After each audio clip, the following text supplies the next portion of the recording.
तर नमस्कार IPL fan, तुमचं नवीन शॉर्ट व्हिडिओमध्ये स्वागत आहे. Match number 17 Chennai versus Delhi. आज आपण फक्त स्कोर कार्डवर एकदा नजर मारूया.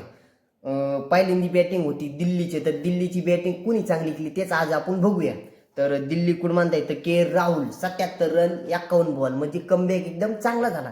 त्याच्यानंतर पोरेल 33 रन, स्टप 23 रन, अक्षर पटेल 21 रन. अक्षर पटेलचं काय तसं असतं, ऑलराऊंडर एखादी विकेट घेतो ती 40 रन पण करतो. आता चेन्नईकडून विकेट कुणी घेतल्या, तर खलीलनी 2 विकेट घेतल्या, जडेजानी 1 विकेट घेतली, पथिरानने 1 विकेट घेतली, नूरनी पण 1 विकेट घेतली. मला ही करे टाकले जडेजाचे 4-4 ओव्हर का व्हायना.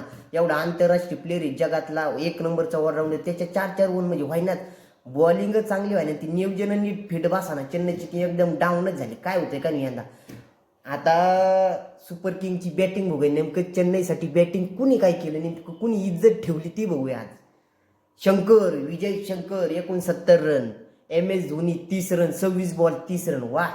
त्याच्यानंतर दुबे 18 रन, कॉनवे 13 रन. कॉनवेची काय पहिली मॅच होती, त्याला काय म्हणता येणार, पण शंकरनी चांगली बॅटिंग केली. आणि धोनीचं स्ट्राईक रेट मला वाटतं थोडं कमी होतं.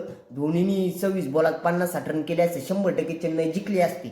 आता बघूया दिल्लीसाठी विकेट कुणी घेतल्या, तर विपराजमध्ये ऑलराऊंडर नाही का, बॅटिंग पण करतो बॉलिंग पण करतो, त्यांनी 2 विकेट घेतल्या. स्टार्कने 1 विकेट घेतली, कुलदीपने 1 विकेट घेतली आणि मुकेशने पण 1 विकेट घेतली. त्यांची बॉलिंग एकदम धरून झाली, म्हणजे असं वाटलंच नाही की चेन्नई टार्गेट चेस करते, एकदम आल्हाद खेळतो. असं वाटलंच नाही की चेन्नईला मॅच जिंकायची, पण असं वाटायचं हरायची चेन्नईला. आणि रात्री पण